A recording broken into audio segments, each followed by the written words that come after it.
Prasad Shri Srimad His Divine Grace Srila Bhakti Siddhanta Saraswati Goswami Maharaj Prabhupada Ki Jai. Ananta Gaudiya Vaishnava Vrinda Ki Jai. ISKCON BBT Founder Acharya Srila Prabhupada Ki Jai. Namacharya Haridas Thakur Ki Jai.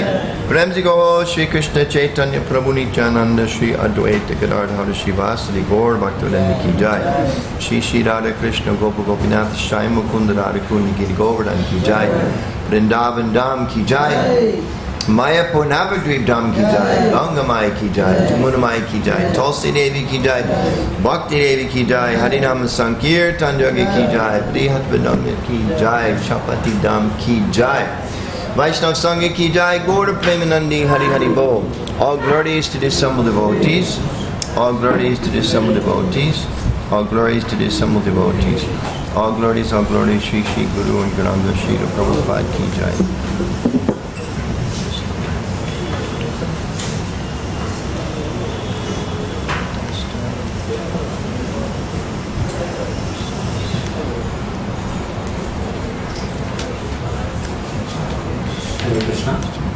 So it gives me great honor and pleasure to introduce His Grace Anuttama Prabhu. He has been served as GBC chairman during the year 2014 and 15 and has been a member of the GBC since 2000, and his various assignments in the GBC have been in various places in the US, including New Vrindavan. Anuttama Prabhu has also been on the board of the Bhaktivedanta College in Belgium, and he teaches in the Mayapur Institute. He is active in several interfaith initiatives all over the world, and under his direction, the Communication Office founded the annual Vaishnav Christian Dialogue and Vaishnav Muslim Dialogue, as well as the North American Festival of Inspiration. And personally, he has been guiding our ISKCON communications services in India as well as throughout the world. So personally I have been guided by him, and I am very grateful for him to come over here and address us on this very important topic of practicing and preaching Krishna consciousness in a multi-ethnic cosmopolitan city like Mumbai. Thank you very much. Right. Thank you, Prabhu.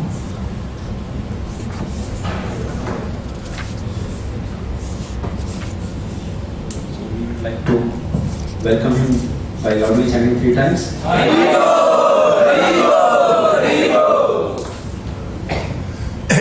You have to be careful with that. Sometimes it sounds like, please go, please go, please go. I just came, you know. At least give me a chance, you know, at least sometime. Well, it's a great honor for me to be here. I think most of you know that Chapati Dham is famous around ISKCON for many things, not the least of which is efforts that have been going on for many, many years to try to provide mentoring and counseling and support systems for devotees, devotee care. I think many of the leading preachers, senior devotees from Chapati have traveled all over the world to help share that knowledge, which of course that's Prabhupada's process. You learn something, you try to share with others. And also I think the stress that Rangnath Maharaj has given here about people first, project second. There's definitely some period of time in ISKCON that the thought was the best way to serve the people was to promote the projects. But sometimes if you're not careful, it's like on book distribution. If you're selling books, there's some need for some Lakshmi. So if you're thinking, share the knowledge, that becomes sell the books, that becomes get the Lakshmi, and then you're in trouble. Because if you're just thinking Lakshmi, then you're forgetting about the books, you're thinking about sharing the knowledge. But if you're meditating on sharing the knowledge and distributing the books, then naturally the Lakshmi will come, as Krishna wills it. So in the same way, if we keep people first, projects will naturally grow. Not that we ignore the projects, because if you think, well, no, the projects don't matter, well then why didn't Prabhupada stay in Vrindavan? Why did he go to so much trouble Why are we building a big, huge place in Mayapur? Why did Prabhupada go to New York? If he wanted to leave Vrindavan, he should have gone to Naimisharanya, right? Why go to New York? Because he wanted there to be a place. In the very early days, he wrote to some godbrothers and supporters in India saying, I want to start a temple in New York. So he definitely needs projects, but there has to be a balance. So anyway, Chapanti's done great contributions helping us get that balance around the world. So today's topic was an interesting one. It wasn't chosen by me, but I'm actually very happy to speak on this topic. And I'm glad to see you read it, because I didn't. It's too complicated for me to remember. So it's preaching and practice in a Krishna consciousness. Well, it's good to keep that in mind. Krishna consciousness in a multi-ethnic, which I would assume implies multi-faith, right? Multi-religious tradition, such as Mumbai. Although I think you have to update that. I think you have the old word. I think they changed the name a few years ago. So. Okay, I want to start by reading a little bit from Bhagavad Gita, 4th chapter, 7th verse. Many of you probably have this memorized, so you can repeat after me. Yada yada hi dharmasya glani bhavati bharata apyutanam dharmasya tadatmanam shijamyaham. So, translation, you can all say it together. Whenever and wherever there's a decline in religious practice, O descendant of Bharat, and a predominant rise of irreligion, at that time I descend myself. Read just a little bit of the purport. Prabhupada writes, very important purport within the context of what we're discussing today. Prabhupada says, each and every avatar or incarnation of the Lord has a particular mission, and they are all described in the revealed scriptures. No one should be accepted as an avatar unless he is referred to by the scriptures. It is not a fact that the Lord appears only on Indian soil. He can manifest himself anywhere and everywhere and whenever he desires to appear. In each and every incarnation, he speaks as much about religion as can be understood by the particular people under their particular circumstances. But the mission is the same, to lead people to God consciousness and obedience to the principles of religion. Sometimes he descends personally, sometimes he sends his bona fide representatives in the form of his son or servant or himself in some disguised form. The principles of Bhagavad Gita were spoken to Arjuna, and for that matter to other highly elevated persons, because he was highly advanced compared to ordinary persons in other parts of the world. 2 + 2 = 4 is a mathematical principle that is true in the beginner's arithmetic class and in the advanced class as well. Anyone here studying advanced mathematics? Some of the IT people, right? You study some advanced mathematics? No? Okay, anybody taking simple things like calculus? Okay.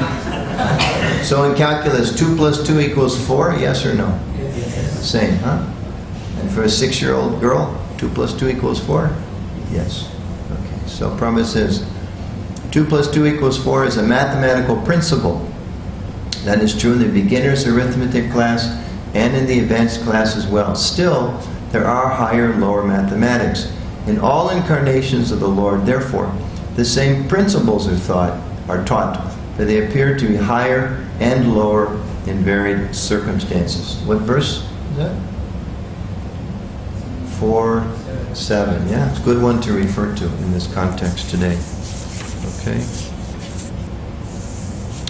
And in one other text, you also know this one, 4:11. You can say, you repeat after me. Yayatamam prapajante tam stataiva bhajamyaham mama vartmanu vartante manusya partha sarvashaha. Krishna says, as all surrender unto me, I reward them accordingly. Everyone follows my path in all respects, O son of Prita. And the purport, just one line. Prabhupada writes, everyone is searching for Krishna in the different aspects of his manifestations. Everyone is searching for Krishna. Okay, so Namahom Vishnu Paraya Krishna Krishnaya Bhutale Srimati Bhakti Vedanta Swami Nityanamane Namaste Saraswati Devi Gauravani Pracharani Nirvisesha Shivana Pasthatari. So, again, it's an honor to be here with the Vaishnav Training Academy. Yeah, did I say that right? That's all the Academy honor means you're wearing this color, right?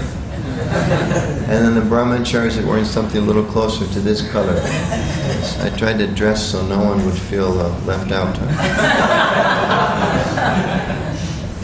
Okay, so I'd like, and we have till 9 o'clock. Is that right? 7 o'clock. That's right. Okay. So this is off by an hour. So maybe you can just let me, because this is still on the West World time. So just let me know. What time is it now? 5:30. So you just let me know when it's 6, and then 6:30, and then 7. Okay? It's every half hour. 6:30. Okay. Okay. Good. So I just jotted down some thoughts maybe to discuss with you. First, some questions. How many devas are there? How many devas? How many demigods?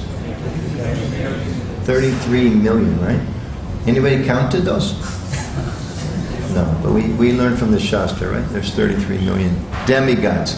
How many, I had to ask that question first to avoid confusion on this question. How many gods are there? Not devas. How many God? Yeah, I think that. Yeah. What's the number attributed to God? 1, yeah? Okay. So there's one God. How many names does that one God have? Right? What did Lord Chaitanya say? How many names you have? How many? Yeah. How many? Hundreds and millions, right? They translate, right? Shastra, we translate. Although we have hundreds of millions of names. Hundreds, so millions of names. One God, millions of names. How many representatives of God? Who can say, huh? We don't know. Some more powerful than others. But many, many different representatives. And, okay, thank you. How should we see, here's a little bit of the topic tonight. So, many devas, but separating them. There's so many mayors, right? How many mayors are there of cities? How many presidents are there of countries? How many secretaries of state or chief ministers? Who can count? Just on earth, there's so many, but still one God. But he has many names, unlimited names, and many, many representatives. So the question then is, I think part of the topic for tonight is, what should our vision be? What should our perception of those different representatives of God be? And what should our perception be, perhaps, of the different systems that have arisen from at least some of those? Just like in this purport, Prabhupada says God sometimes comes himself. When did he come as himself? What's an example of that? When God himself came. Krishna. Yeah, say Krishna, right? He comes, manifests himself. Okay. And he comes in some disguised form. That's like Lord Chaitanya, right? He was Krishna directly, but he disguised. He came as his devotee. Prabhupada, not me, Prabhupada, not me, Prabhupada, not me, Prabhupada, says sometimes he sends his son. He uses that term S-O-N. So what might that be an example of? Jesus Christ, right? Prabhupada elsewhere writes that Jesus is a Vaishnava. And he says sometimes he comes as his servant. Many examples of that, but what might be one example of a prominent religious system today whose founder claimed to be God's servant? What's an example of that? Muhammad, right? There's many, but Muhammad certainly. So Prabhupada's explaining this purport that one, God doesn't only appear on Indian soil. He comes and his representatives teach the same basic principles. They vary according to time and place, the audience. And sometimes he himself comes, sometimes he's disguised, sometimes he sends his son, sometimes he sends his servant. So then the question is, if that's the teaching of our founder Acharya, what should our viewpoint be? What should our perception of those other religious traditions be? Now we know in the world today, one of the major sources of conflict, right? Like economics leads to conflict, right? Politics leads to conflict. What else leads to conflict in the world? Religion, isn't it? You could probably take all of the pundits in this room and you could spend your life studying which has caused more conflict, religion, politics, or economics. It would be very difficult to ascertain which one and which comes first, right? The politics come because of religion, or religious conflict comes because of politics, or economic conflicts comes because of politics, or it's very hard. They're all mixed together when they're not pure. So then the question is, as Vaishnavas, we know how other people look at each other oftentimes. And many times, the average person, if they go into some place of religious practice or some type of sadhana that they're not aware of, what types of feelings or thoughts many times do they have? What are some of the things they think of? Prabhu? What's a typical person on the street feel when they walk into a temple that's different than theirs, or a mosque, or a church, or synagogue, or a gurdwara? What do they think? I'll pick on the ones with glasses. That means they're extra intelligent. So. Except for me. I just wear them because I can't see. What do they think sometimes? Average person. It's not related to my religion. It's not mine? Okay, it's distant from me? Okay, good. What else do they think next to you? They try to find faults. Okay, try to find faults. Oh, this looks wrong, this looks wrong, this looks wrong. Okay, good. What are some other typical responses? All are inferior. Sorry? All are inferior forms. It's inferior. Yeah, mine must be best because it's me, right? And I'm best. So yeah. Okay.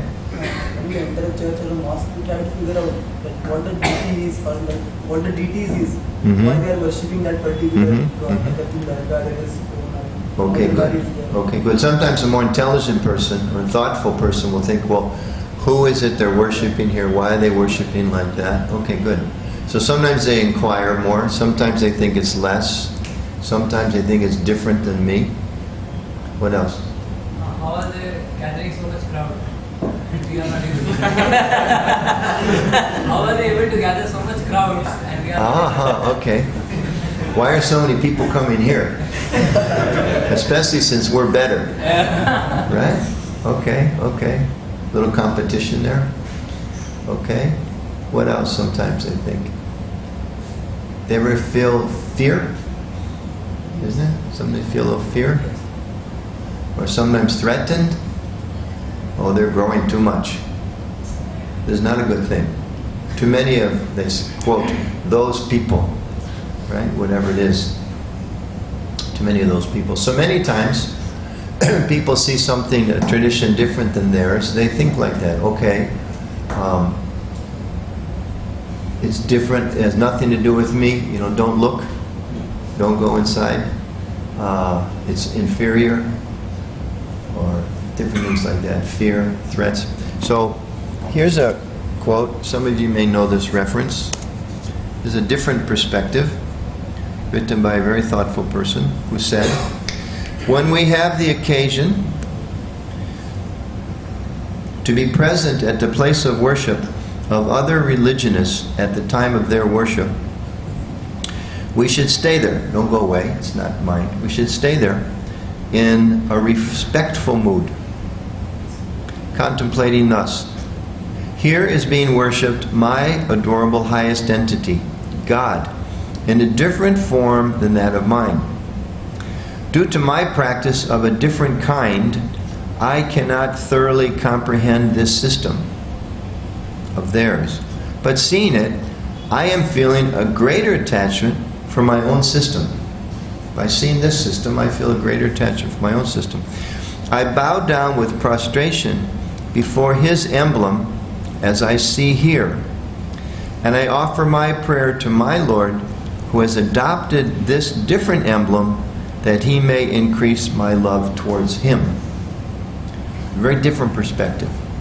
So, if I'm in another place, be in a respectful mood, thinking, here's my Lord being worshipped in a way different than my way. I can't completely understand it, but I'm feeling greater attachment for the Lord, greater attachment for my system, by seeing how he's come in this form. And not only that, but he's come in this form to increase my love towards him. So I'm not threatened, I'm not afraid, I'm increased my love. Just seeing how so many people in so many places, in different languages, different words, different styles, they're also trying to worship Krishna. So my love for Krishna increases. Anybody know who wrote that piece? Somebody say? Bhaktivinoda Thakur. Who did not know Bhaktivinoda Thakur wrote that? Anybody here that didn't know that? Okay, about half and half, yeah. Pretty amazing, huh? He's one of our great acharyas. One thing, I am from America, but I'm outnumbered in this room about 50-1, so I think it's a little too cold for all of you, yeah? Isn't it? It doesn't need to be so cold. Somebody's being very kind to me, but I'm also getting cold. You make it less so, huh? Don't open all the windows, but reduce the AC. Okay, good. Okay, so that's what Bhaktivinoda Thakur says. So we have our acharyas, right? We are thoughtful people. We're Vaishnavas. We're coming as Prabhupada Nugas and Bhaktivinoda Thakur Nugas, you could say.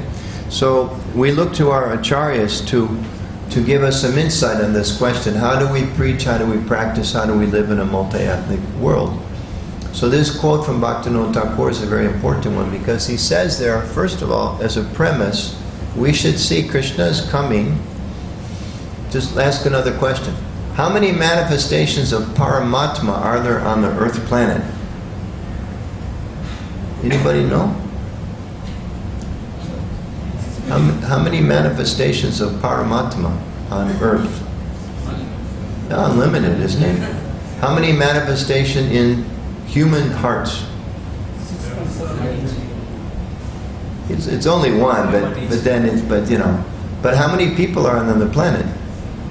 6.5. What is it? How many? 6.5 billion. How many? 0.5? 6.5. Oh, it's more than that, isn't it? He says 6.5. It's bigger, isn't it? 6.7. 7? Okay. Billion or trillion? 7.2? It's a lot of people. Okay? Billions of people. Now, is there any one of those souls where the Paramatma is not there? If you go to some very degraded place, you go to some brothel, is Paramatma there? He's there, tolerating so much sinful activity. If you go to some pub, right, like last night, I got a ride in at 1 o'clock.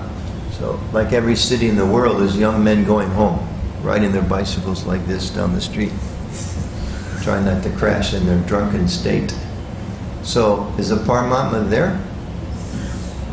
Even you go to the slaughterhouse, there's men there committing heinous crimes. But is Paramatma there? You go in the prison house, is Paramatma there? You go in the home of the saint, is Paramatma there? He's there. So Krishna, ultimately, we understand from the Bhagavad Gita, Krishna doesn't discriminate between the souls. Karma is there, sinful activities there, people reap the rewards of their sins. But are they ever abandoned by Krishna? Some traditions say like that. You have a certain amount of time, tick, tick, tick, tick, tick, tick, tick, tick. And the time of death, judgment comes, you go to heaven, you go to hell, and forever. We don't have that understanding. we believe, Krishna explains, we accept his words, that he is the supreme friend of every living entity. So he accompanies everyone. Why is he accompanying everyone? What's his purpose of doing that? He has a few purposes. What are the main purposes? Way in the back corner. Usually people in the back, they sit there till they can sleep, but he looks so awake. Right in the corner. Why is Paramatma there? Paramatma is watching all the activities which are living individuals performing. Okay, he's watching. And what else? He's sanctioning. Good. He's sanctioning, he's allowing, right? He's man proposes, God disposes. So he's allowing through his different agents to happen. And what else is he doing? Watching, sanctioning. What else? The most important thing. Ready to guide. He's guiding. He's taking advantage of little opportunities, right? And sometimes they talk about the conscience. Right? Sometimes you hear the little voice. I don't know if they show this in India, but sometimes in the West they do some they make some funny thing. They show somebody up here with a little devil talking to them, and over here a little angel talking to them. The devil's saying, it's okay, you can do it. The angel's saying, no, don't do that. So he's like going back and forth. So Paramatma is there watching, sanctioning, also guiding and trying to give us some impetus to come back. So is Paramatma also, when we walk into the temple and the deities are there, and Paramatma stays at the door? Does he stay by the shoe rack? Because Krishna's already in the temple. We come in, we go out, he stays with us. Right? Till we go back to where? He's with us. Till we go back to Godhead, he's with us, right? So he's with us in the temple. How about in the church? Is Paramatma there in the church? And what's he doing? He's sanctioning, he's watching, and he's encouraging them to come closer to him. Is he there in the mosque? Yeah, so many. He's there. He's everywhere. So this is our philosophy. So then the question, how should we preach in a multi-ethnic environment? Well, first of all, people that don't have a particular commitment. A lot of people, you ask if you have any kind of religious faith. Just like my parents, when I became a devotee later, I was speaking to my parents. And my father said to me, he said, well, we Christians believe this. And I thought, we Christians? And I told him with all respect, I said, I never in my entire life saw you read the Bible. Not once, not once. And I said, the only time you went to church is when I became a spiritual seeker and I brought you with me. Now, aside from the fact we celebrate Christmas and buy a lot of nice presents, what makes us Christian? You see? So we all know that, right? You meet many, many people and then you'll say, oh, there's a Bhagavad Gita. And they say, no, I know Krishna. Right? Because they have a little sticker, 1 paisa, on the dashboard of the car, right? That's their worship. Anytime some truck's coming, Krishna save me, right? Or something else. So people, they say they have a different belief system, but most people, they're not serious. Or many people, they'll admit, I don't believe in God, or I have no particular religious faith. Well, then we just apply the expertise of presenting Krishna consciousness, as we do in any circumstance. In communications, we talk in terms of understanding people's, who here ever took the course. We always try to think in terms of 3 things. What is the other person's? Yes, I hear some voices of wisdom here. Needs, interests, and concerns. What do they need? If they need a friend, we try to help them understand Krishna is the friend. If they're interested in dancing, we tell them, oh, we have the best dancing. If they're interested in philosophy, we give them philosophy. If they're concerned about their health, we give them the best food. If they're concerned about peace in the world, we teach them how this can bring real peace, etc. Whatever they're interested in, whatever their needs are, whatever they're concerned with, we introduce Krishna through that particular path. Many of you are students or do student preaching. You may appreciate this. Years ago, I was on a traveling Sankirtan Brahmachari party. We were distributing books in one university town, and there just happened to be a group. Those days they had some little preaching centers that was run by ladies. So we were traveling, and We just heard there was a Krishna house on Sunday. That meant nice prasad. We cooked in the back of the van. This meant they had a big kitchen, 4-burner stove, nice prasad. So we thought, okay, let's stop by for some prasad. So I can remember, I might have even just been a bhakta, but I remember sitting down with some students, and there were some of these ladies there. We didn't know, just, thank you, Mataji, can I have more sabji, please? That was the extent that we knew them. But one of the devotees at this house, one student said to them, I don't know anything about Krishna consciousness. Please explain it to me. And this Mataji, very sincere, but a little not yet trained how to present Krishna consciousness, they said, tell me about Krishna consciousness. Students, okay, college students, American college students. She said, well, the first thing you should understand are the 4 regulative principles. So although I was a guest at the time, I felt inspired. I interrupted her and said, what are you studying anyway? And then proceeded to look for an opportunity to tell them anything but the 4 regulative principles. Because that's not the best place to start, right? Just like sometimes you see some family comes to the temple for the first time. Mother, father, 6 kids. Some enthusiastic devotee sits down to preach to them. They tell us about Krishna consciousness. Krishna consciousness is about renunciation. They say thank you very much and they go someplace else. See? Obviously the appropriate thing for that people would be to say Krishna consciousness is how to spiritualize your family. It's true. It's also about renunciation. It's also about the 4 regulative principles. But we have to be able to present Krishna, to preach Krishna consciousness in a way that Krishna becomes the all-attractive. Right? He's all-attractive. That means he attracts everybody. So our mission is to try to understand what aspect of him will be attractive to this group of people. We don't want him to be Krishna is the fearful God, or Krishna is the repressive God, or Krishna is the you have to give this up first God. Right? Prabhupada talks about that so much. Lord Chaitanya especially. He didn't say you have to do anything. You just chant. Then the other things will gradually come. So in a similar way within this context, and I'm going to leave a lot of time for questions, so please, any questions you have, start thinking what you might want to discuss.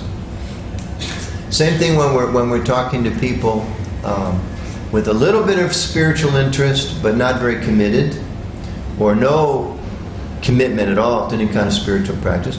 Well, we give them Krishna, we give them Vaishnava tradition, we give them sadhana bhakti, in a way they can understand it and take advantage of it. That's like a big chunk of people.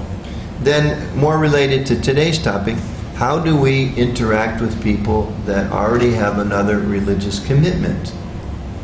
And Prabhupada said many, many things on this topic. The first of which we understand, he said here, we come from the perspective that no one has a monopoly on the truth. You know that word? They play that game in India when you're kids. They play very popular game in America, Monopoly. The goal is to get everything. Right? It's not a very sattvic game. It's not sattvic at all. The game is the goal to get everything. Own all the property. Right? Like material life. You gain all the property, and then you still die. So what good is it? But that's the goal. So we don't think like this in anyone, because Prabhupada says Krishna comes so many times and he teaches according to time and place. So not having a monopoly means, let's say one of you may come from a very, very wealthy family, but you can't have all the wealth. Right? Even if there's one, if you say I have a monopoly and all the money, that means there's not a single brahmachari with a single rupee in his pocket. I have all the money, I have a monopoly. So the same way, sometimes people think like this, I have a monopoly on the truth, or we have a monopoly on the truth. We have the truth, you don't have. See? It's like saying I have a monopoly on air.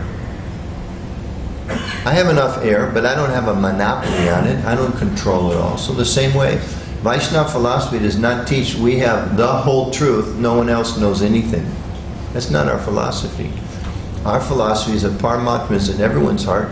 He's directing everyone according to their desires. He's trying to gradually bring them back to Him. And we see Paramatma, we don't see, but we understand He's working in everyone's heart. He's guiding people. Even as Vaishnavas, is difficult sometimes, but we see even the pleasures and the pains of this world, ultimately behind it all is Krishna.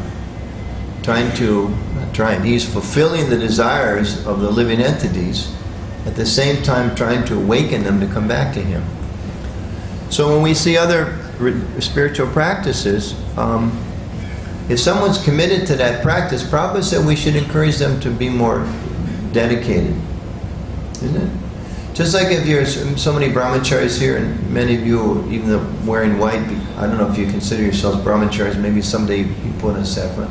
If a brahmachari preaches to householders that brahmachari is the only path, is that constructive or destructive?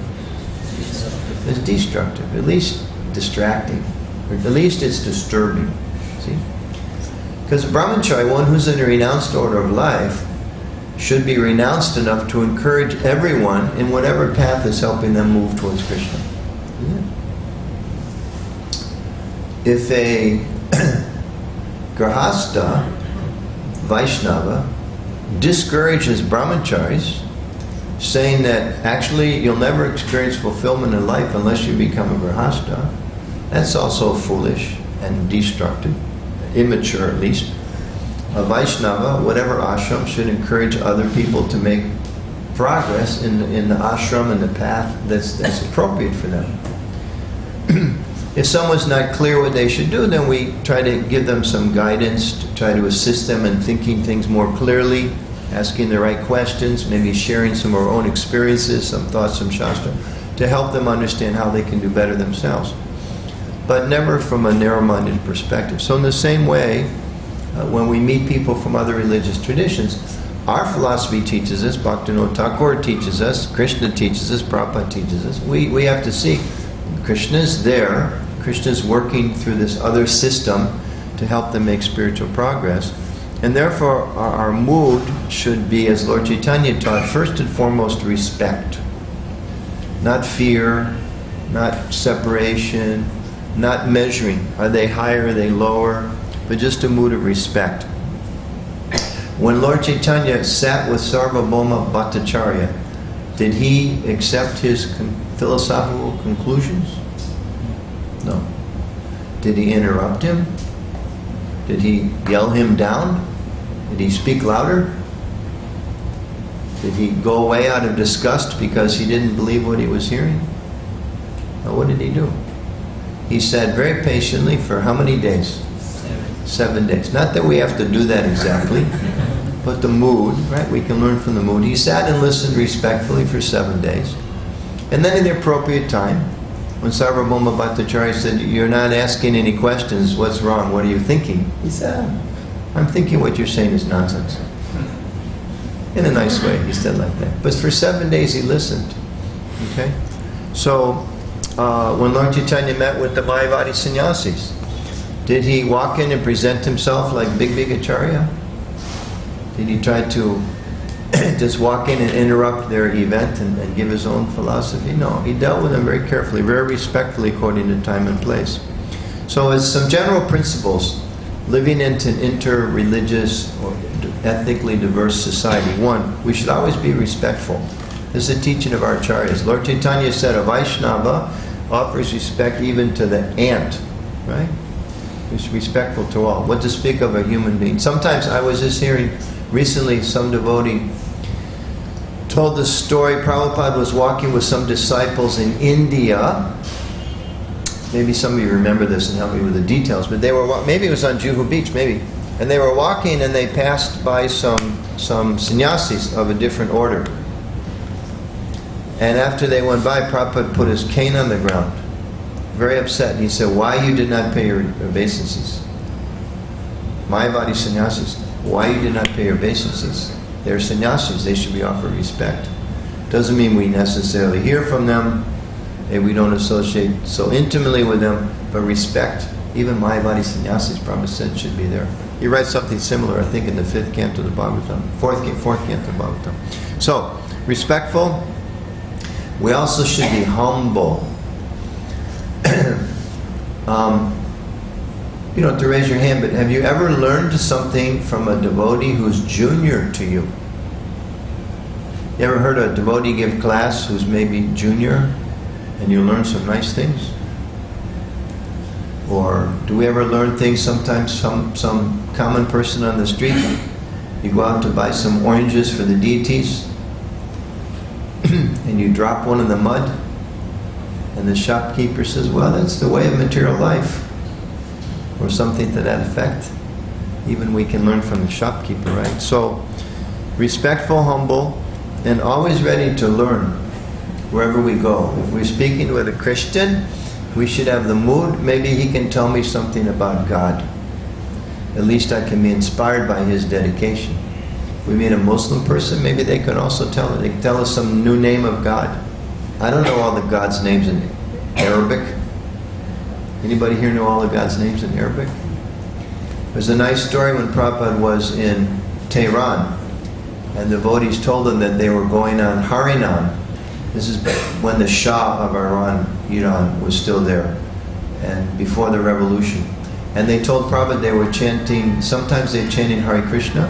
Okay, so, so Prabhupada, they said, Prabhupada, sometimes we chant Hare Krishna, sometimes we chant the names of Allah. This is in Iran.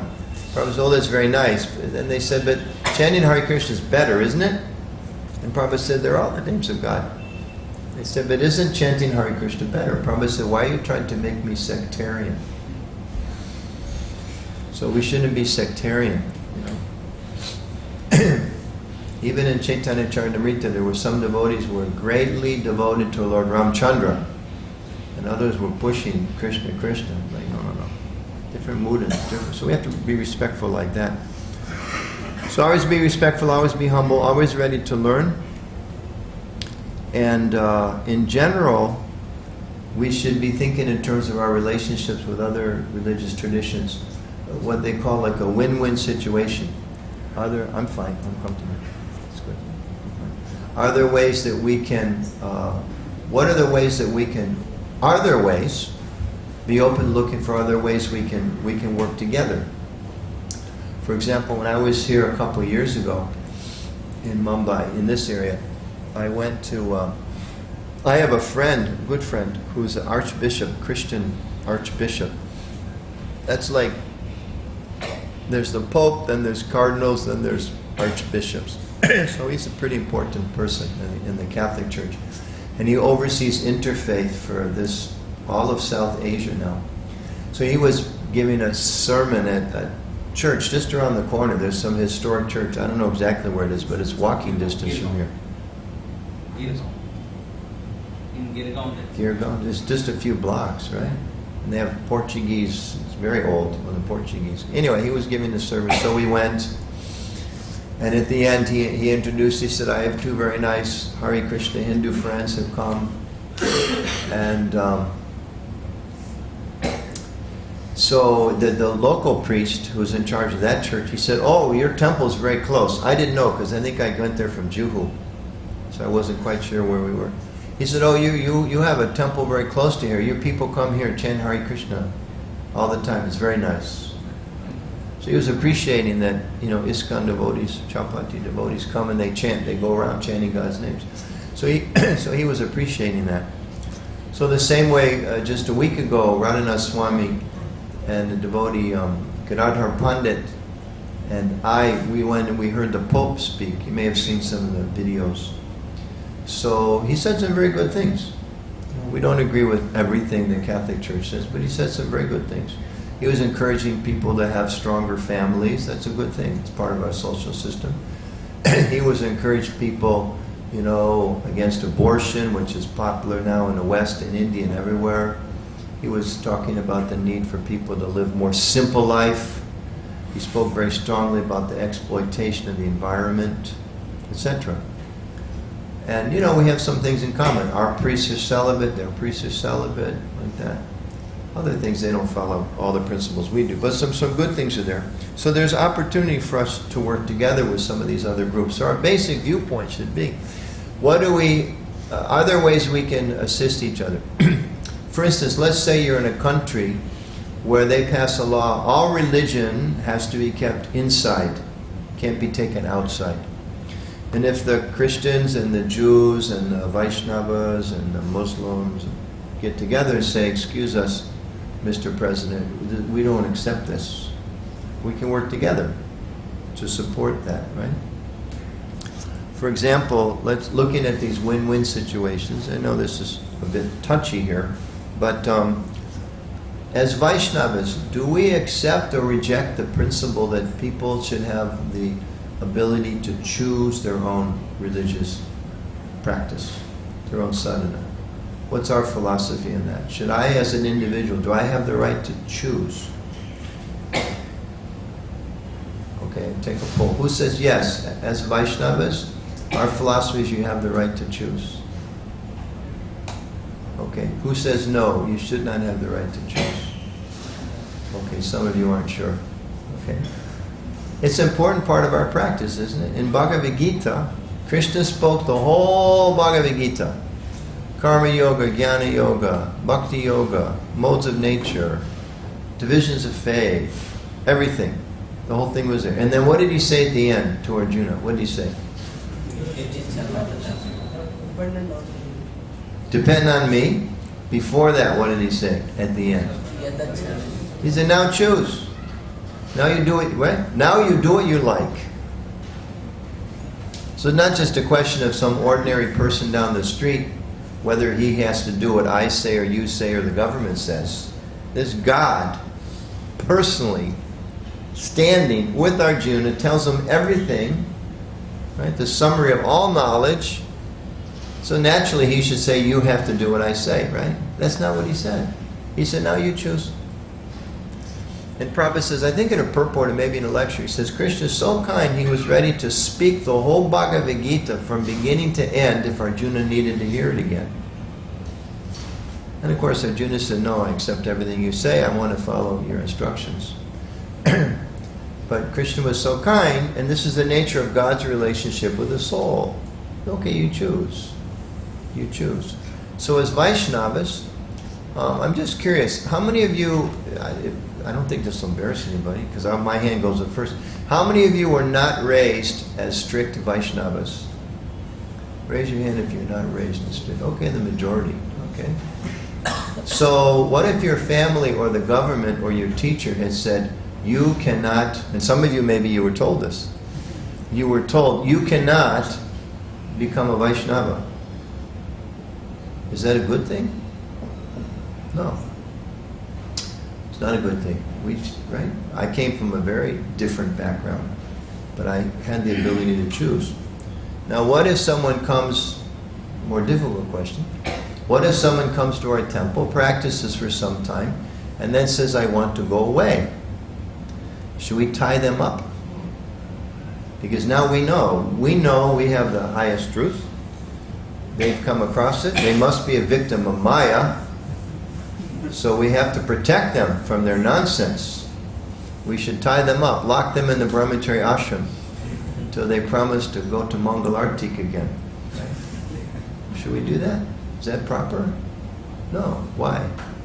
Because we have the right to choose. Krishna gave that right to Arjuna. Do we have more authority than God to speak about free choice? So it's an important thing. Let's say in Russia, the government says you must be Orthodox Christian. Is that a good thing?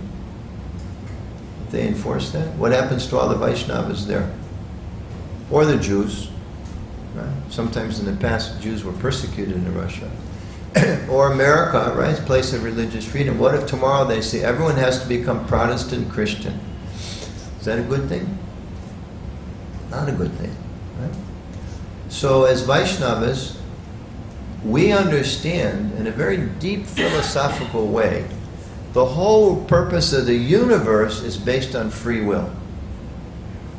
That's the whole purpose. The soul has free will to be with God or to separate from God. So we come here. That's Krishna's arrangement, to give us choice, free choice. And once we're here, he gives us a human form of life to accept or reject him again. It's the whole purpose. So as a community, when we talk about what should our vision be of other traditions, other religious practices, other faiths? First and foremost, we have to be strong defenders of their right to practice whatever they choose, or nothing. Same thing has to be there too. Otherwise, if we say here, or you don't have the right to be Muslim or Christian or atheist even. Okay, you can't make that choice. You have to do what we say. Well, then they can do the same thing in Russia. They can do the same thing in America. They can do the same thing in Argentina. And then where's the mission of Lord Chaitanya? We all become criminals. We're criminals. Or we all buy a ticket, one-way ticket to India, and pray the government protects us here. Right? Is that a good solution? No. So globally, the fact is, there's no one practice or tradition or sampradaya or religion or dharma, however we want to define it, that is a majority everywhere. Here in India, as Vaishnavas, we're part of the broader Hindu tradition, so we are in a majority. Only here. Russian Orthodox are in a majority only in Russia. Protestants are only a majority in a few countries. Catholics are only a majority in a few countries. Muslims, only a few countries. So if control is by the majority, then what happens to the minority? Everywhere we're in trouble. Everybody's in trouble someplace, isn't it? So as far as a broad perspective, that's very, very important. So the right for people to choose, that's the kind of thing that we can work together cooperatively with others. The same way we should ask, and we have in many places, when our religious freedom is trampled in certain parts of the world, other religious people have stood up to fight for us. So we should have a similar viewpoint on that, respect, humility. And I'll just end with a couple quotes. This is a nice booklet. You might want to have this for some research. It's called ISKCON and Interfaith. If you look at the communications site, which is communications.iscon.org, if you scroll down, then you can find this interfaith statement. You can look at it from a soft copy. This is our official position on other religious traditions, but I'll just end with two quotes. In the 1950s, Srila Prabhupada said, quote, Hindus, Muslims, this is from the Light of the Bhagavad, Hindus, Muslims, Christians, and members of the other sects that have convincing faith in the authority of God must not sit idly now and silently watch the rapid growth of a godless civilization. There is the supreme will of God, and no nation or society can live in peace and prosperity without acceptance of this vital truth. So he's calling us. We should see that we have some shared mission there. Not that we agree on everything. You may live in, big dormitory rooms here? The brahmacharis here, how many men in a room? 2, 5, 10, 20? How many? In your room, how many? No room at all. Just a big hall. That makes it easier. Okay. So when you wake up in the morning, there's somebody next to you. Do you agree with everything they say? Or do? No, but essential things. Right? I want to chant Hare Krishna. I want to live in the ashram. I want to accept spiritual authority. I want to be a part of ISKCON. I want to preach. Other things, not so much. You like pizza, he likes pakoras. There's some difference there. But on essential things, there's some agreement. Here's another one. Bhaktivinoda Thakur wrote, it is not proper to constantly propagate the controversial superiority of the teachers of one's own country over those of another country. Although one may, nay one should, cherish such a belief in order to acquire steadiness in a faith of your own. But no good can be effected to the world by such quarrels. That's from the Sri Chaitanya Sikshamrita. In other words, we should have deep, deep, deep faith in our own acharyas, but it doesn't do any good. I sit and debate with you, are your Christian saints better than mine? No, mine are better. No, yours. What good is that? There's no benefit to anyone. And then a last point. This is from the Bhagavatam 4:22-24. Another important point mentioned in this connection is anindaya, avoiding blasphemy. We should not criticize others' methods of religion. A devotee, instead of criticizing such systems, will encourage the followers to stick to their own principles. That's Prabhupada direct quote, Bhagavatam 4:22-24. So I think those are some of my opening thoughts. And maybe we'll have some questions. What time is it now? You didn't signal me. 6:15? So we have 45 minutes. Okay, so some questions or comments, or anybody want to share something? Yes, Prabhu. Do you have class like this every evening on different topics? It's good. Very philosophical bunch.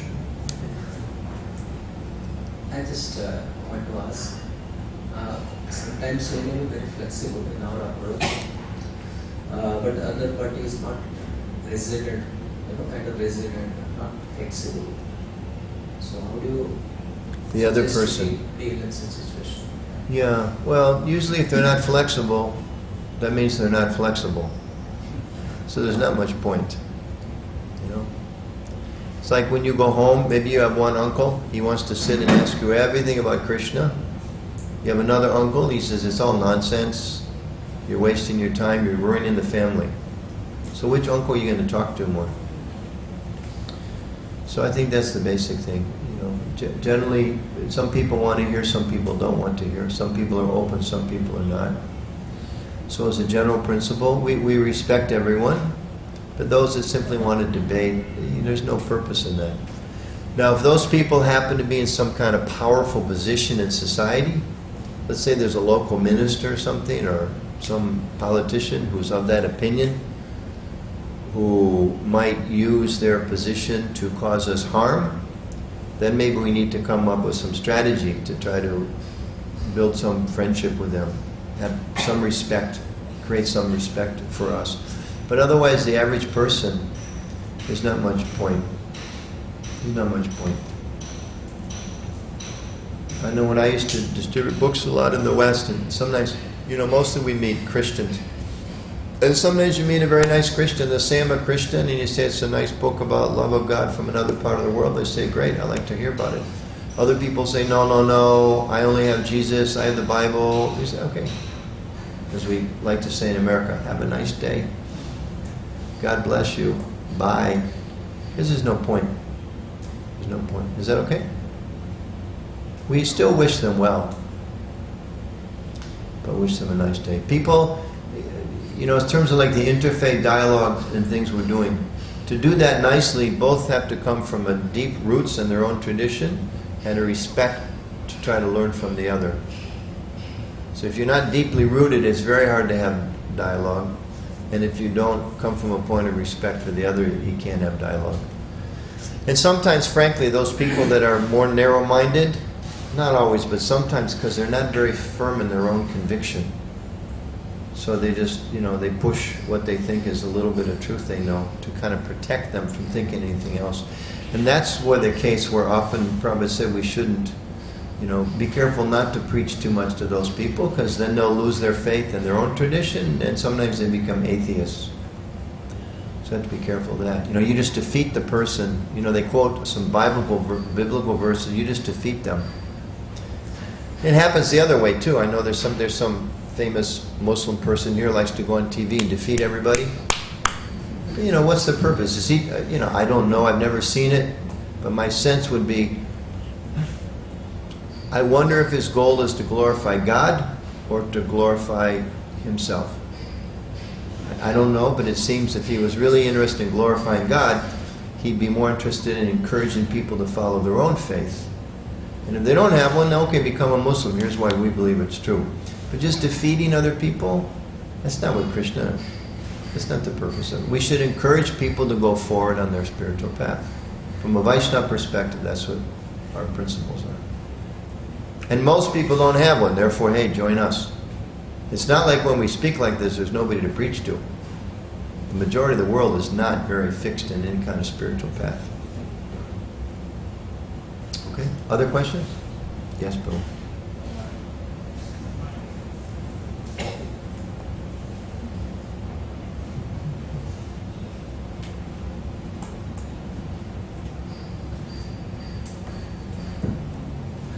Prabhuji. So Prabhuji, you said that if someone wants to leave our community, then we should give freedom to that person. But now from philosophical point of view, if you understand, then Lord Chaitanya has given is the highest. So we know these things, and the Prabhupada's mission, the authenticity of this mission is so well, and the goal is definitely will be achieved. So in that case, if we see some person is diverting a bit, so in that case, out of our concerns, out of his for his well-being, if we try to convince him that you should not go, so is that would be a violence or? No, that's not violence, as long as you don't get violent. I personally observed many, many years ago, and I hope it's the only time it ever happened in all of ISKCON, but I don't know. One devotee, brahmachari, said, I'm leaving the temple, and the temple president, this is 1976, the temple president had people physically hold him, and they shaved off his sika. Because they said, something like, you're going to go out and go to a bar and make ISKCON look bad. As if anybody that day especially is going to walk into a bar with a sika and a shaved head, that's obviously people think you're weird. That would be counterproductive even to his materialistic desires. But that was somehow the thought. It was wrong. Foolish, just immature. So yeah, we want to encourage people to continue on the path of Krishna consciousness. And we understand what's the ultimate goal of our path. What's the ultimate goal? To surrender to Krishna. Right? Can you force someone to surrender? No, you can't force anybody to surrender. And we also have seen, and all of us, everybody here has been practicing some time, we all know that Krishna consciousness just goes like this. We just steadily go up and up and up and up and up on our spiritual advancement, right? Anybody have that experience? I've never had that experience. My experience is you go up, then you go down, then you go up, then you go down, down, down, down, then you go up, up, up, up, up, the down, up, down, up, down, up, down, up, up, up, down, down, right? Isn't it? One day wake up and you think, why don't people surrender to Krishna? It's so obvious. And then a couple weeks later you're thinking, Krishna, are you really there? Are you really there? Etc. Sometimes you think, these principles are so easy to follow. Other times you think, geez, how can anybody do this? It's just the material energy, it's just our conditioning. So, people sometimes too, they get very, very close, then they back off a little bit. We see it, congregational devotees, temple, it happens. But the main thing I would suggest is that people should always feel the door's open, we're here for you, we are your community, we want to support you and help you in any way we can. And if they feel that, then they'll always be encouraged. And also we should remember, there's two ways of becoming Krishna conscious. One is in the temples, one outside the temple. One of them a little bit more Krishna hugs you, the other one he kicks you. But why is he kicking? Why is material energy kicking people? Not just to punish them, but to wake them up. So sometimes people need a little more, they need more kicking. We're seeing now, our movement's been around long enough that we're seeing, there's many examples, devotees that were big, big devotees, sannyasis, GBCs, gurus, initiating gurus, who gave up Krishna consciousness, whether, whatever happened, offenses or inattentiveness or whatever, material desires, they went off again to material energy, tried to enjoy material life, and now we're coming back. Saying, boy, that was a waste of time. But what if we told those people, okay, you're a nonsense, you're a rascal, you're a demon, you can't live here, we're going to keep you here, we're going to force you here. Would they have ever come back? No. So it'd be a little mature. Just like when we practice japa, right? The mind goes way over here. One day you're trying to chant japa, I'm sure we all have the experience, and your mind's thinking some sinful thought. So what's our philosophy? Take out a sword and chop our head off? Okay, now my mind is too sinful. Let me stop life. No. You bring it back. Goes away, you bring it back. Goes away, you bring it back. Goes away, you bring it back. And I think we probably all had experience. Sometimes devotees, they come first time, then they go away. They come a month later, they go away, come back 2 months later, and eventually they move in the temple. Other people kind of come to the temple one time, shave up, stay for life. Other people, it's a long process before they really become convinced to really stay. So we can't judge. Some people come be very strict for 2 years and then go away for 2 years, etc. Okay? That answer your question? Okay. Here.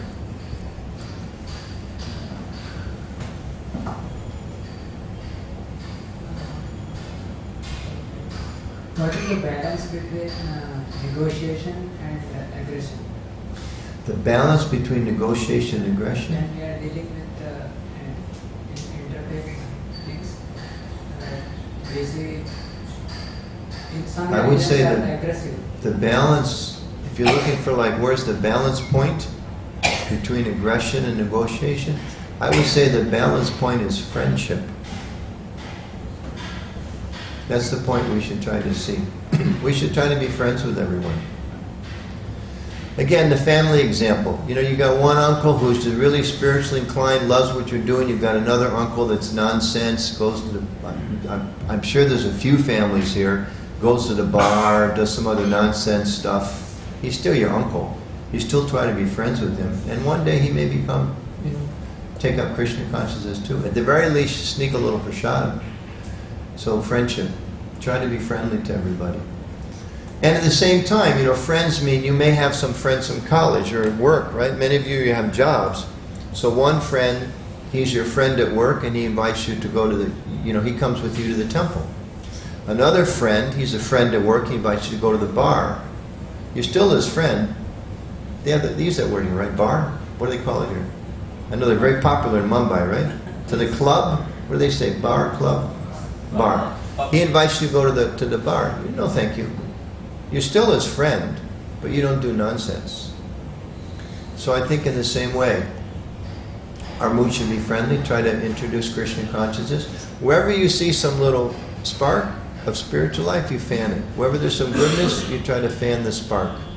A little bit of kindness, anything that's mode of goodness, anything that's even starting to be an expression of spiritual awareness, you try to fan the spark and appreciate that. And the other, ignore. This we are talking from a religious movement or organization's perspective. But when it happens to be that, as you cited the example of... Is that microphone on? As you cited the example of somebody in an influential position or some. Generally, religious movements and other economic people are religious motivated economists or economically motivated religionists. They capture the power politics and then manipulate the rules and regulations and then they try to suppress. And if we see the history, it is full of that. And in such case, whether aggression is required or negotiation is required. Then to From who? negotiate From who? From you? From me? As our side. Well, first of all,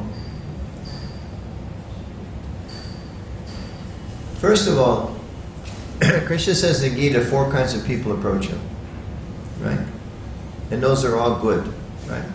Someone who's in search of wealth, someone who's curious, someone who's suffering, like that, in distress. So all of those are good. So anyway, somebody calls out Krishna's name. Somebody goes to church and prays or goes to the temple or the mosque, please God, gimme, gimme, gimme, gimme, gimme. That's a good thing. Sometimes we've all seen somebody drives in their Mercedes, or what do they drive here that's expensive? Mercedes. They drive in their Mercedes, park the car, driver waits there all the way to the front, say a few prayers, 10 rupees in the box. Isn't it? We've seen. 10 rupees.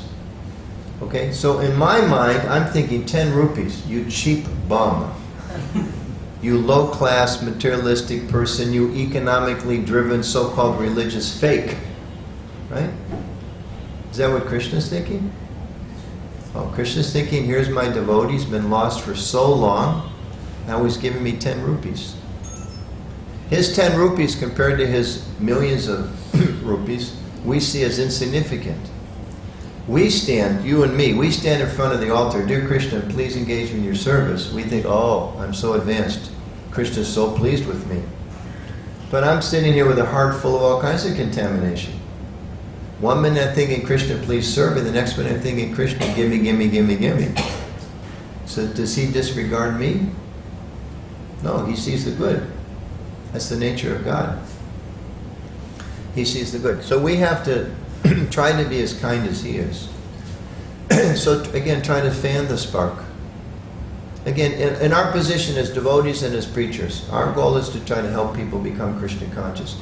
So rather than focusing on what they're doing wrong, we should try to increase the good thing. And even psychology, they know as a teacher, if you catch people doing things wrong, it's not as effective in bringing about good behavior as catching the right things. Isn't it? So you see somebody put 10 rupees in the box, and you go up to them and say, you know, there's 5,000 in your wallet. Versus, that was really very kind of you. And he's standing there, knows, I've actually got 5,000 in the wallet, and you're appreciating the 10. They don't feel so good with that, actually. They may be more inspired. And if you generally appreciate the 10, they're going to think, you know, I gave 10,000 this morning to my son, who spent it on a party last night and didn't even care how hard I worked for that money. And here you are, some humble sadhu, I never met you, and you appreciated 10 rupees. I'm going to give you people more money. You're good people. That's the natural kind of result. Not that we want his money, but that'll actually inspire him more. So we have to see the flaws, but more importantly, we see the positives. You know that story, the sage that was going from door to door collecting alms? He went to one householder's house. How did you say it? An economically driven, so-called religious person? So the man was thinking, I'm going to teach this so-called sadhu a lesson. So he went to the back of the house, dug up some ashes in the shovel or whatever, took it out, and he's holding this thing, and he threw the ashes in his, what do you call it? The sannyasi cloth? When the begging cloth? Yeah. Okay, he fills it with ashes, waiting to see the man get angry, you know, the sadhu. And he just looked, he said, thank you very much. He said, thank you? How can you thank me? He said, what are you, a fool? I just filled your coat with ashes. He said, no. You went all the way to the back of the house, took so much trouble, and you brought it out here to give a little donation to a saintly person. This is beneficial for you. He was shocked. Some transformation on him. So we have to try to see like that. And the best way to see like that, if you're deeply experiencing Krishna consciousness, you're not threatened, like we talked about before. People that they're threatened by other religious traditions. In part, they're not so convinced what they're doing is right. That's part of the reason. Or their material ego comes up like that. But if we're really experience a little bit of Krishna, if we have faith in Prabhupada's word, then we see. You know, you're rushing to Mangalarti and you see some Muslim man going to his prayer. Oh, that's wonderful. He's also going to glorify God according to his understanding. Doesn't mean everything he's doing is right. The same way some people come here, give 10 rupees and go away, we'd probably be embarrassed by what they do in other places. But at least they're making some progress. Okay? You had a question, Prabhu? Yeah. Hare Krishna. So thank you for giving this broader perspective, more mature perspective. Broad means good? Broader and mature, I think. Okay. So that's good? Yeah, good, Okay. very good. Just checking.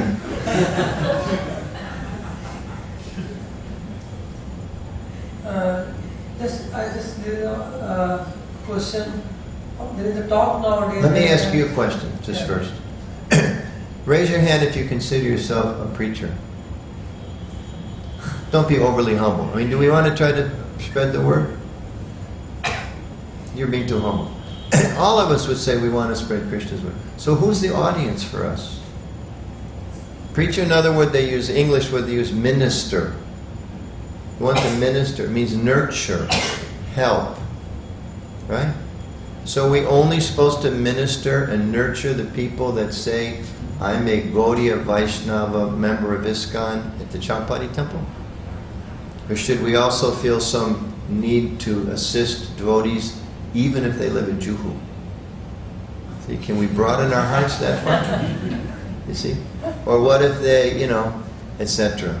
Does that include, what if we meet Sri Vaishnavas? No? We can't respect them, we can't encourage them, we can't appreciate them. What if we meet, Hindus of a non-Vaishnava tradition? Aren't we also supposed to nurture a little bit there? Not necessarily, convert, to use the Western word. We're supposed to minister, we're supposed to nurture people in their spiritual life. So why not a Christian? Why not a Muslim? Why not an atheist? Obviously, help them somehow make some progress in their spiritual life. Okay, your turn. Yeah, just in the talk I have heard nowadays that how can we be more relevant in our preaching in upcoming years, in the next 50 years. The Pandal programs, Harinam, Mukti Shibrin we have been doing. How can our programs be adapted and have a more broader reach? Would you like to share some thoughts on that? That's a question.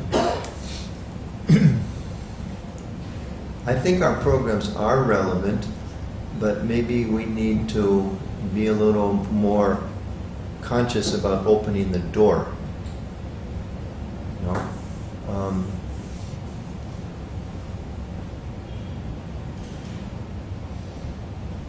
Again, communications perspective, I'm trained in that kind of discipline. How do we understand other people's needs, interests, and concerns? I'll give an example. Somebody recently, I saw a booklet someone was putting together for some event connected to ISKCON 50. Okay, big event next year. I hope all of you are thinking about it. It's a different topic, but okay. So this book, on the cover picture, it had a very nice picture from 1976 of women wearing saris that looked like brahmachari dress, because that's all they had in those days. Shaven-headed men who are now 60 years old, some of whom left ISKCON 30 years ago, standing looking like kids from the 1960s that they were. Now, why would we put a picture like that? For a history book, it's a first-class picture. But if I'm giving that out to people today, what am I thinking? Who am I thinking about? I'm thinking this is a very nice picture because I remember so-and-so. He was in the movement for 5 years, caused a few problems, went away, but geez, that was 40 years ago, so let's be open-hearted. We're not printing the booklet for those people, we're printing the booklet for the people on the street. So the woman who looks at the picture, are there any women there? Not really. Only one that looks like she has no idea how to wear a sari. So am I inclined to be part of that? Or I look, Grahasta, the only one there is wearing saffron. So this is obviously for young, white renunciates. I don't fit in. So how's it? Here's my booklet. Come and find out about us. Well, I'm glad that's what you're doing. Like your point earlier, that's you people. What about me? So we have to help people see how do they fit in. That's a very, very important thing. Needs, interests, and concerns. So the same way, like at a Sunday feast lecture, or something like that. It's not the time to talk about renunciation. It's not the time to talk about Radharani's different moods of loving relationships with Krishna. Talk about, this gopi camp versus that gopi camp. But it's like the average person thinks, whoa, what's that have to do with me? But it really, we have to see about making it relevant means understanding. Bhakti Tirtha used to speak sometimes about our preaching, our outreach means to remove obstacles. So whatever the obstacle is between me and God, remove that obstacle. So for instance, some people, a lot of broken homes these days in the West. If you talk about God as the Supreme Father, I've experienced this. A third of the room just kind of like, you can feel them psychologically going, oh, I don't want anything to do with it. If life is about a supreme father, fathers are bad. I don't want to hear about father, It's sad, but it's true. It's true. So we just have to be sensitive to those things. So just add Krishna. I'll give you a funny story I just read the other day. When Prabhupada was going back to London, when they first got the manor, so I'm maybe early 70s. I never read this. It was in Ranchar Prabhu's book. Yeah, about the beginning of ISKCON in the UK. Maybe you all knew this. They rented a helicopter for Prabhupada.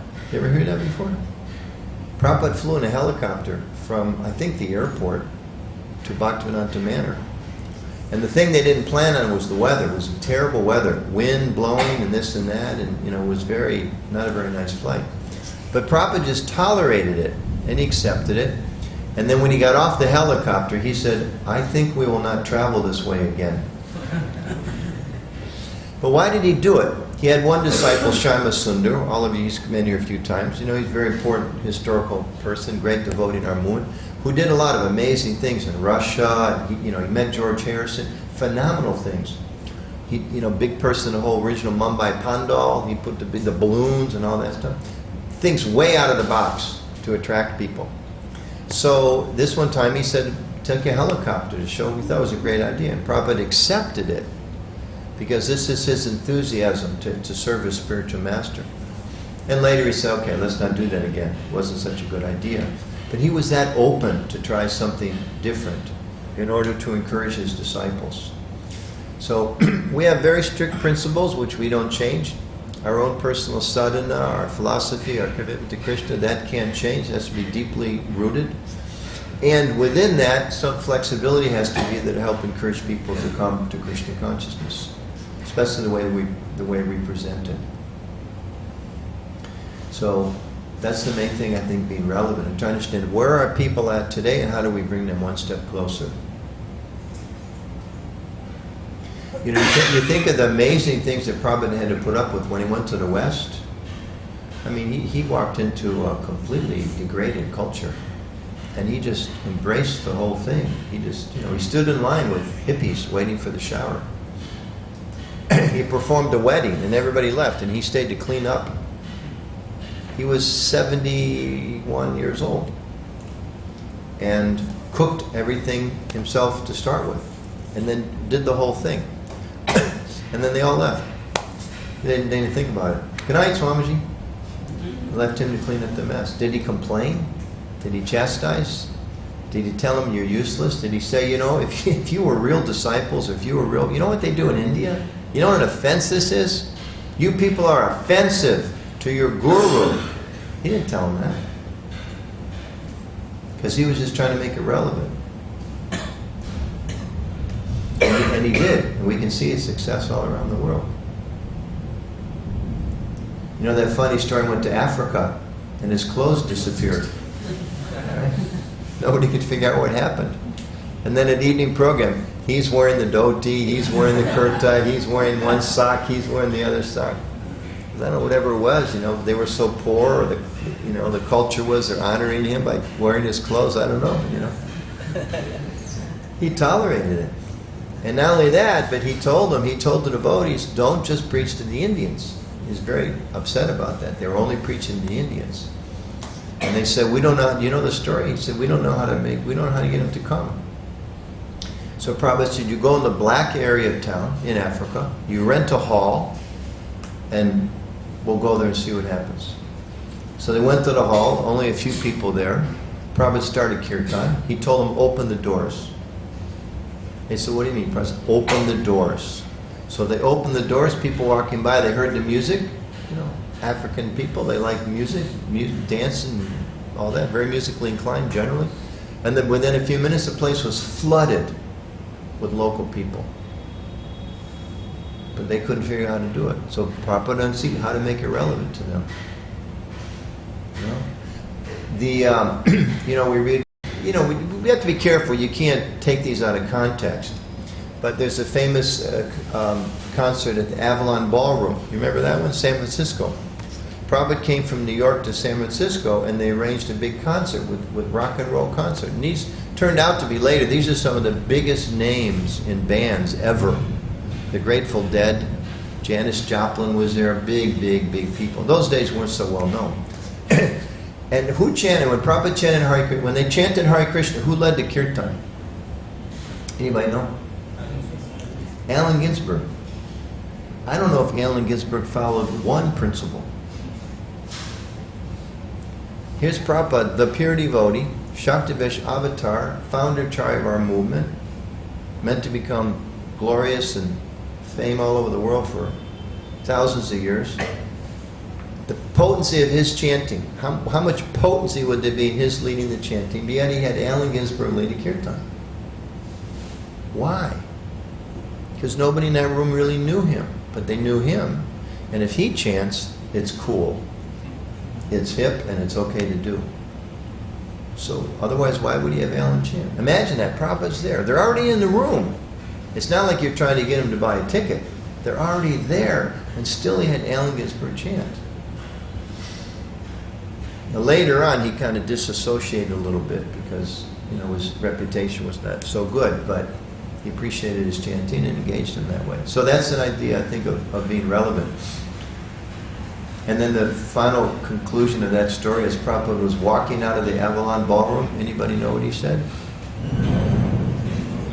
He said, "This is no place for a brahmachari." So both, very liberal, but for themselves very strict. Does that answer your question a little bit? Is that rain? Is that rain coming? So that means either the answer was welcome or terribly offensive. I'm not sure which evokes some natural response. Yes? What time is it?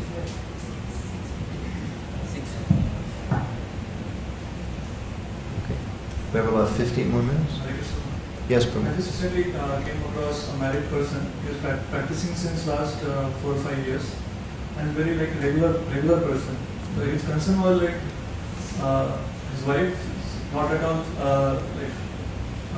favorable for his what he is following, and his other concern was like both were from same community, and they also practice some ritual, but this belongs to their community now because he's coming here and he started chanting and all. So he's like totally give up all these things, and now she's like complaining why you are doing this thing. So, Yeah. So what do I to suggest? Yeah, that's a good question, and it's something we should be careful of. First thing we know, different people take up Krishna consciousness at different pace, isn't it? Different speed. Okay. Like I mentioned, some people, they come first time, Sunday feast, taste prashadam, leave the world altogether forever. Other people, they come, they go, they come, they go, they come, they go. It takes them 5 years to become a vegetarian, it takes them 10 years to chant Hare Krishna, you know, etc. Some people just become friends. They never get initiated, they never really say it's their commitment, but they like to come here. So different people respond different ways. But they're all benefited from that contact. So as our movement grows, there will be more and more and more interfaith marriages. There's no question about it. And there'll be more where they're completely different tradition. You know, she's a Sikh and he's a Vaishnava. She's a Jew and he's a Vaishnava. He's a Jew and she, you know, it's going to happen. In the West, it's very common. So as far as advising people, first of all, I think we have to come from the premise that our tradition also marries as a sacred institution. It's not just a material thing, it's a sacred institution. Especially if someone's married in one of our temples, but it's a sacred thing. So there's some obligation, there's vows before God. Wherever they took it, it's some kind of vow before God. So that's a priority, that they should try to make their marriage work. Second thing is, whichever person is devotee has to understand that they made their own choice to become a devotee, and they have to respect their spouse's choice to also become a devotee. Let's say you got the one family where he's very serious and she's not so inclined. Sometimes we all know when people become very serious, it's like the world started the day I became serious in Krishna consciousness and nothing else ever mattered. I was always serious. You know, I never laughed at devotees. I never ignored devotees. I was never caught up with different types of values. It just, the world was created the day I became serious. And that's not true. They had a whole process that they went through. Might have been a week, it might have been a month, it might have been 5 years, but they gradually became more and more serious. So they have to respect the other person in the same way. You know, and by Krishna's arrangement, we have the example of Prabhupada's own sister, Pishima. Her husband was not so serious in his spiritual life. And if I understand, correct me wrong, but if I understand right, she also cooked meat for him. Have you heard that story before? I believe that's a history, you can check that. Because he was not a Vaishnava. But she continued to serve him and slowly came around. And check that history on that. I'm not 100% sure, but I think I've heard that. It's true. Confirming. Yeah, okay, thank you. So she didn't abandon him. She didn't curse him, you know, and she's obviously a great devotee. She's Prabhupada's sister, and, you know, they were together so much at the end of Prabhupada's pastimes here. She was very dear to Srila Prabhupada. So we have to first of all tell people, look, you became serious in your spiritual life at your own pace. Give your spouse the same credit, the same benefit. Allow them to do that. And some couples, it may be that she's a very serious Christian and he's a very serious Vaishnava, and they respect each other. And that's fine. And there's no problem with that. That's perfectly fine. It may be somewhere, you know, one of them's not so serious, the other one's very serious. That's also okay. And in the devotee that's a little more serious, naturally, they really want their spouse to become more serious. But if you force it, it'll break. It's like a flower. It's like any of our other kind of preaching or outreach. You force somebody faster than they can go, even Prabhupada instructed against that, you'll break their faith. So they have to be patient. They have to be. And also, I mean, part of it, you know, most of you are married here, but you preach to married couples. It's somebody mentioned earlier, negotiation. That's what marriage is, negotiation. So a common sense thing. I'd really appreciate if you came to the temple with me tonight. Maybe if I do that, you know, do you want me to go shopping with you? Or, you know, we take the kids to go visit your mother, then maybe we can all go to the temple tonight, or whatever. There has to be some kind of mix. And if that respect is given, Krishna's in the heart of that spouse too. Let him attract him or her. You know, the one who's more Krishna conscious shouldn't feel it's my duty to make her a devotee. The more you're thinking like that, the more she or he is going to resist. If instead you just think, just let me, you know, let it be part of our shared life. We do some of these things together because it's what I like. We do some of those things is because of what she likes or he likes. If they have a mature view like that, then gradually that person will become at least friendly. I've seen many couples like that. When the husband's trying to, I know one for sure, the husband was trying to push her, was really distraught because she wasn't very serious. As soon as he gave her her own space, next thing you know, she's organizing festivals and raising money and doing so many things because he allowed her to build her own relationship with Krishna. Not that, you know, you have to do it the way I did it. Does that help? Okay. Yes. Okay, he said Prabhuji, that's what he said so far. Yes. That's not experience ki people mostly ask two types of questions to me. They want to know about ISKCON first, or they want to clear some spiritual understandings. So basically what happened that because I heard because of testing ISKCON, so we start pouring information without understanding the person, and so we mostly it becomes offensive and break the comfort of the person. So my question is that how to understand we can give the right information to them, what he needed, at the same time can give the comfort so that he will get an open door for the community. That's a very nice question. That's a really nice question. So, because we're tasting a little bit of Krishna consciousness, we really want to give it to people. Yeah? So we're so enthusiastic, and sometimes if everyone's had the experience of a funnel, right? It's got a wide mouth and then a narrow at the bottom. What happens when you put in the water too fast? What happens? Does it go down? It goes out the top. So we're pushing, right? Just like if you came to the temple, I don't know what you're doing, but you're in the VTA program? So you came to temple, someone said, sannyas is the best path. Serious devotees take sannyas. If you're really a devotee, you'll take sannyas. Lord Chaitanya took sannyas. Prabhupada took on and on and on and on and on, right? A little too much, isn't it? A little too much. So we have to pray to Krishna to help us. Prabhupada used the word the art of preaching. It's the science of Krishna consciousness, but the art of preaching. So we have to see what's the next step. And for many people, the next step is just eat a lot of prasadam and please come back tomorrow. That's fine. So we have to see what we have to pray. How do I attract them? Like this spouse thing. They should be thinking, how can I attract them? One other thing on that, and I'll come back here. I'd suggest those persons ask other people in the temple, can you please reach out and make friends with my wife? If she has ladies at the temple who she feels friends with, not the ones shoving too much information, but they just feel friends. Or if he feels I've got friends at the temple, then he'll want to come to see his friends. He's not just coming because she wants to come, but they also have their own friends, okay?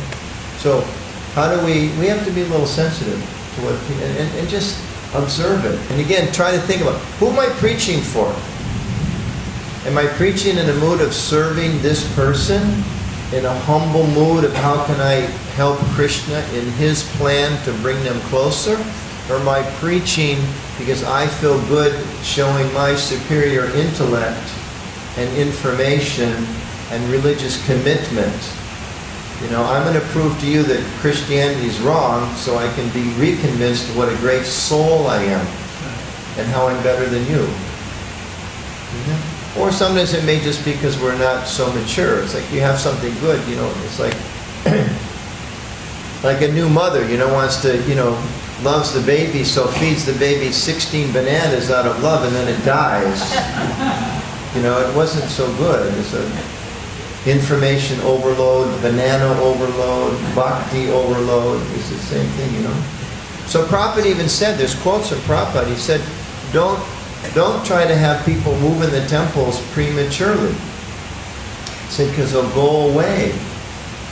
They'll go away, it'll be too much. Some people that come in, they're very happily coming at Sunday feast, but then you have them, stay in the temple and get up for Mangal Artik and they can't do it sometimes. So it has to be, gradual. So just be a little sensitive to that. And be aware the same way you would be if you meet a Christian or a Muslim or whatever, or a Mayavadi, and they just trying to tell you how they're right, you can't listen and hear. It doesn't help you at all. Better they try to inspire you a little bit. It's more effective. Is that okay? Okay. Maybe we have time for one more. Is that the 7 o'clock contra? Yeah. Okay. So I think we stop there, huh? Okay, I have some extra time. Many of you have service, but if anybody has an extra question or two and you want to stay for a couple minutes, I'd be happy to stay and answer any other questions, okay? Thank you all very much. It is an honor to be here. You're very fortunate. You're part of a great movement. You're part of a wonderful temple. You've got great Sangha, and you have wonderful opportunity to try to help the world. So please do so in a mood of humility and respect, and try to love those people a little bit, Try to remember that this is my brother, this is my sister. We're all meant to be in the spiritual world. I forgot for some time, they're still forgetting. But who do I know? I mean, this person you're preaching to, maybe you go back and you get your spiritual body back and you're a blade of grass and they're a gopi. So who am I to be so puffed up thinking this person, I've been a devotee 1 year, 2 years, 10 years. So I've been in the material world for 1,000,001 year. They've been there for 1,000,001 you know, 1 year less of getting out of it, and I'm so exalted. I should just try to be humble. Okay, thank you all very much. Srila Prabhupada ki